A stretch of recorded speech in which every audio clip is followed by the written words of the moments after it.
돈과 명예를 다 가진 사람이 왜 끝내 행복하지 못했을까? 상속받은 거대한 영지, 수백 명의 농노, 귀족 자기, 세계적 명성. 레프 톨스토이는 당시 러시아에서 가질 수 있는 모든 것을 가졌다. 하지만 50세가 되던 해, 그는 자살을 심각하게 고려했다. 나는 모든 것을 가졌다. 거대한 재산, 사회적 지위, 문학적 성공. 그런데 왜 이렇게 공허한가? 왜 매일 아침 일어나는 것이 고통스러운가? 이것이 바로 물질 만능주의의 딜레마다. 더 많이 벌고, 더 높이 올라가고, 더 많이 소유하지만 행복해지지 않는다. 성공의 사다리를 올라갈수록 내면은 더 메마른다. 톨스토이는 이미 150년 전에 이 문제의 본질을 꿰뚫어 보았다. 모든 사람은 세상을 바꾸려 하지만 자기 자신을 바꾸려는 사람은 없다. 그리고 인생의 유일한 의미는 인류에게 봉사하는 것이다. 82세로 세상을 떠날 때까지 그는 이 진리를 몸소 실천했다. 귀족의 화려한 삶을 버리고 농민과 함께 일했다. 저작권료를 포기하고 재산을 나누어 줬다. 마지막까지 단순하고 진실한 삶을 추구했다. 지금부터 톨스토이가 발견한 진짜 부의 비밀을 파헤쳐보자. 물질은 영혼을 가두는 황금 감옥이다. 돈이란 새로운 형태의 노예제도다. 톨스토이가 이 깨달음을 얻기까지는 오랜 시간이 걸렸다.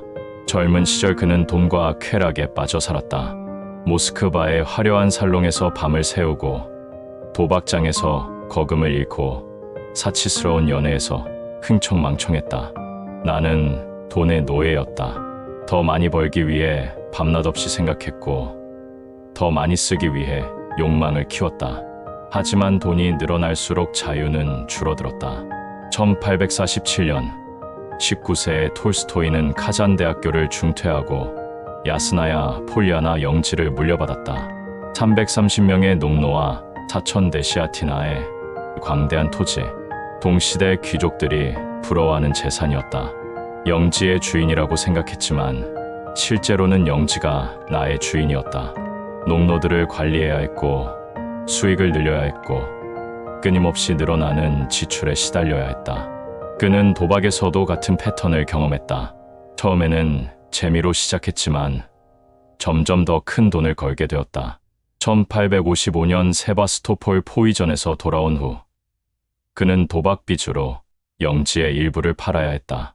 도박장에서 나는 자유의지를 가진 인간이 아니었다. 탐욕이라는 주인을 섬기는 노예였다. 돈을 쫓는다고 생각했지만 실제로는 돈이 나를 쫓고 있었다. 사치는 인간의 마음을 부패시킨다. 톨스토이는 귀족 저택에서 자랐다. 수백 개의 방, 수십 명의 하인, 유럽에서 가져온 가구들. 하지만 이런 사치가 그를 행복하게 만들지 못했다. 오히려 현실과 단절시켰다. 사치 속에서 자란 나는 진짜 삶을 몰랐다. 농민들의 고단함을, 노동의 보람을, 단순한 기쁨의 소중함을 알지 못했다. 1851년부터 1854년까지 카프카스 지역에서 군복무를 하면서 그는 이를 깨달았다. 자치스러운 귀족 생활과 달리 군대에서는 검소하게 살아야 했다. 그런데 오히려 이때가 더 만족스러웠다. 카프카스의 검은 빵 한 조각이 모스크바의 진귀한 프랑스 요리보다 맛있었다. 진짜 배고플 때 먹은 음식의 맛을 평생 잊을 수 없다. 사치의 문제는 만족을 가져다 주지 않는다는 것이다. 오히려 더 큰 사치를 원하게 만든다. 좋은 것에 익숙해지면 그보다 못한 것은 받아들이지 못한다. 고급 와인에 길들여지자 보통 술은 입에 맞지 않았다. 비단 친구에 익숙해지자 보통 친구로는 잠들 수 없게 되었다. 사치는 감각을 둔화시키고 만족 능력을 파괴한다. 소유욕은 인간을 짐승으로 만든다. 톨스토이가 가장 부끄러워했던 기억 중 하나는 농노들을 대하는 자신의 모습이었다. 수익을 늘리기 위해 그들의 노동을 더 혹독하게 부렸고 그들의 고통에 무감박해졌다. 농노들도 나와 같은 인간이었다. 가족이 있고 꿈이 있고 고통을 느끼는 존재들이었다. 하지만 나는 그들을 재산 증식 수단으로만 보았다. 소유욕이 나를 눈멀게 했다. 1856년 파리 여행에서 그는 공개 처형을 목격했다. 기요틴으로 한 남자의 목이 잘리는 순간을 본 그는 충격을 받았다. 인간의 생명을 이렇게 쉽게 빼앗을 수 있다니. 나도 농노들의 생명을 함부로 다뤘구나. 또 다른 후회는 형제들과의 재산 분할 과정이었다. 아버지가 남긴 유산을 두고 형제들과 치열하게 다툰 것이다. 혈육 간의 정보다 재산이 더 중요했던 그 시절을 평생 후회했다. 소유욕이 가족에마저 파괴했다. 형 니콜라이와 3년간 말도 하지 않았다. 돈은 잃어도 다시 벌 수 있지만 형제의 정은 한번 잃으면 되돌리기 어렵다. 진정한 자유는 적게 필요로 하는 것이다. 1879년경부터 톨스토이는 극도로 단순한 삶을 살기 시작했다. 농민 옷을 입고 직접 농사를 짓고 검소한 음식을 먹었다. 이때가 가장 자유로웠다고 했다. 젊었을 때 나는 많은 것을 소유했지만 자유롭지 못했다. 재산을 관리해야 했고 지위를 유지해야 했고 체면을 차려야 했다. 하지만 이제는 진짜 자유롭다. 그는 자유를 다시 정의했다. 자유는 원하는 것을 할 수 있는 능력이 아니라 원하지 않아도 되는 능력이다. 욕망이 적을수록 자유로워진다. 매일 아침 그는 이렇게 자문했다. 오늘 정말 필요한 것은 무엇인가? 건강한 몸, 평온한 마음, 사랑하는 사람들과의 시간. 이것들 외에는 별로 필요한 것이 없다. 소유물을 하나씩 정리해 나갔다. 수백 권의 책 중에서 정말 소중한 몇 권만 남겼다. 수십 벌의 옷 중에서 꼭 필요한 몇 벌만 골랐다. 각종 사치품들을 모두 처분했다. 물건을 정리할 때마다 마음이 가벼워졌다. 관리할 것이 줄어들수록 걱정거리도 줄어들었다. 소유물이 적을수록 정신적 여유가 늘어났다. 단순함과 사랑이 진정한 부유함이다. 가장 깊은 진리는 가장 단순한 것이다. 톨스토이는 복잡한 철학 이론들을 공부했지만 결국 가장 단순한 진리에서 답을 찾았다. 사랑하고 용서하고 나누고 진시하게 사는 것. 이런 누구나 아는 당연한 것들이 가장 깊은 지혜였다. 젊은 시절 나는 복잡한 이론들에 매혹되었다. 헤겔의 변증법, 쇼펜하우어의 의지론. 하지만 나이가 들수록 깨달았다. 진짜 중요한 것은 농민 할머니도 아는 단순한 진리들이라는 것을. 1881년부터 그가 야스나야, 폴리아나에 세운 학교에서 농민 아이들을 가르치면서 이를 확신하게 되었다. 철학책을 한 권도 읽지 않은 아이들이 때로는 대학 교수보다 더 깊은 지혜를 보였다. 12살 농민 아이 바냐가 물었다. 백장님, 왜 어떤 사람은 많이 가지고 어떤 사람은 적게 가져요? 나는 몇 시간 동안 복잡한 경제 이론을 설명했지만 그 아이는 고개를 저었다. 그냥 나누어 가지면 안 돼요? 이 질문이 톨스토이를 바꿨다. 복잡한 이론보다는 단순한 실천이 더 중요하다는 것을 깨달았다. 사랑은 모든 모순을 해결한다. 톨스토이가 도달한 최종 결론이다. 인생의 모든 문제, 사회의 모든 갈등, 마음의 모든 고통은 결국 사랑의 부족에서 온다. 그리고 사랑이 있으면 모든 것이 해결된다. 나는 오랫동안 복잡한 해답들을 찾아 행했다. 정치적 해결책, 경제적 해결책, 철학적 해결책들. 하지만 결국 모든 문제의 답은 하나였다. 사랑이었다. 그는 이를 자신의 결혼 생활에서 깨달았다. 부인 소피아와의 갈등은 재산 문제에서 시작되었지만 근본 원인은 서로에 대한 이해와 사랑의 부족이었다. 1884년 그가 저작권을 포기하겠다고 선언했을 때 소피아는 격렬히 반대했다. 13명의 자녀를 키우는데 어떻게 돈 없이 살라는 거예요? 하지만 톨스토이는 흔들리지 않았다. 소피아가 물질적 안정을 원하는 것을 이해한다. 하지만 나는 양심의 평화를 원한다. 서로 다른 가치관을 가진 것이 문제가 아니라 서로를 이해하려 하지 않는 것이 문제다. 가장 큰 행복은 다른 사람을 행복하게 하는 것이다. 말년에 톨스토이는 자신의 모든 것을 나누어 주었다. 1891년 러시아에 기근이 들었을 때 그는 구호 활동에 전 재산을 쏟아부었다. 이때가 가장 행복했다고 했다. 나는 평생 받기만 생각했다. 더 많은 인정, 더 많은 사랑, 더 많은 존경을 받으려고 했다. 하지만 주기 시작하면서 진짜 풍요로움을 느꼈다. 그는 시골 학교를 세워 농민 자녀들을 무료로 가르쳤다. 돈을 받지 않고 그를 가르치고 인생을 가르치고 꿈을 심어주었다. 이 일이 어떤 문학 작품을 쓰는 것보다 보람 있었다.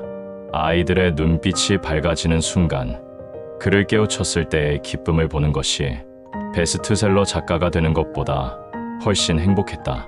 모든 사람 안에는 신성이 있다. 톨스토이의 가장 깊은 깨달음 중 하나다. 귀족이든 농민이든 부자든 가난한 자든 모든 인간은 본질적으로 동등하고 신성하다는 것이다. 나는 오랫동안 사람을 계급으로 나누어 보았다. 귀족과 평민, 지식인과 무식한 자.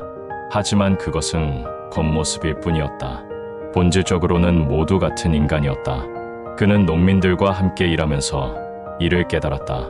그는 몰라도 인생의 지혜는 풍부한 농민들, 가난하지만 마음은 부유한 사람들을 만나면서 인간에 대한 편견을 버렸다. 농민 아킴은 한 글자도 모르지만 이웃을 내 형제처럼 도왔다. 대학 교수 이바노프는 신학을 가르치지만 가난한 자를 외면했다. 누가 더 진짜 종교인인가? 이런 깨달음이 톨스토이의 사회관을 바꾸었다.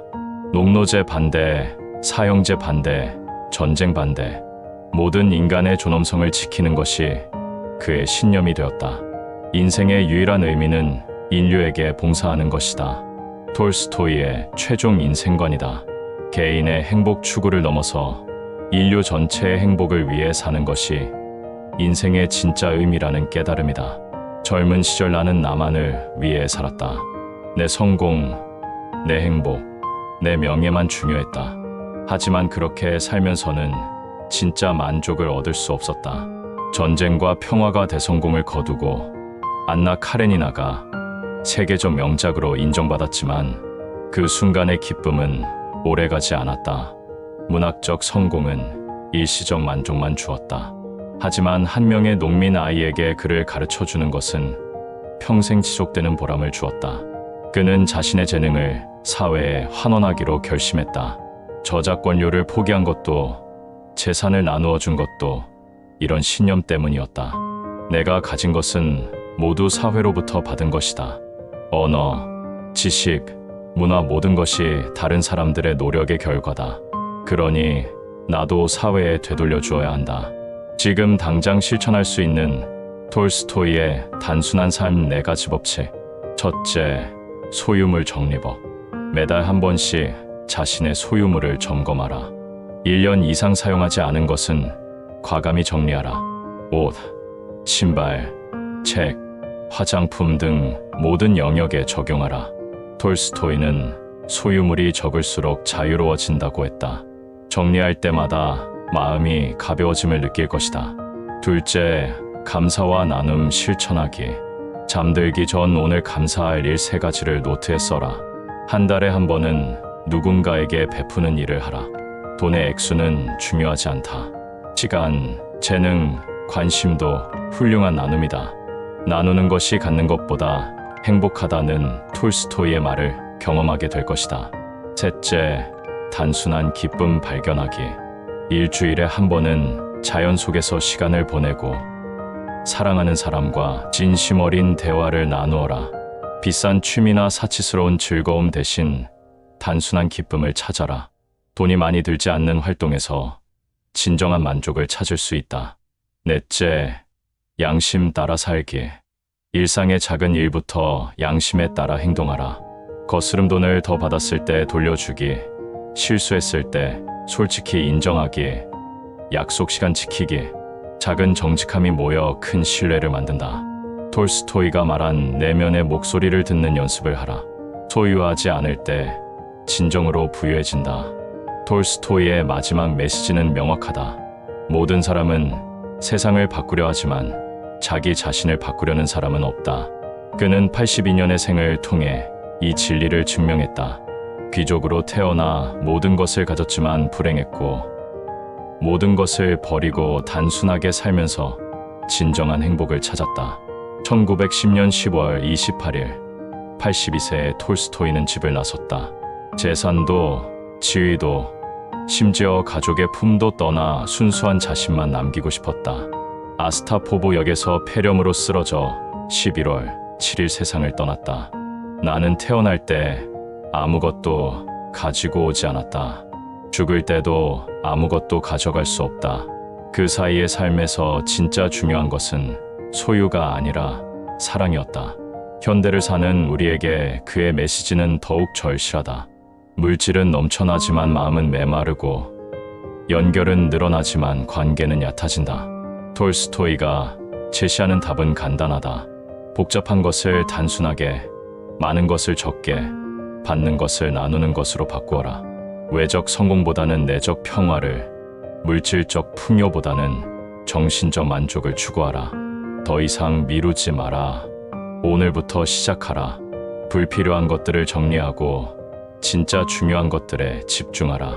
소유하려 하지 말고 사랑하려 하라. 진짜 부유함은 많이 가지는 것이 아니라 충분히 만족하는 것이다. 소유하지 않을 때 진정으로 부유해진다. 이것이 톨스토이가 남긴 가장 소중한 유산이다.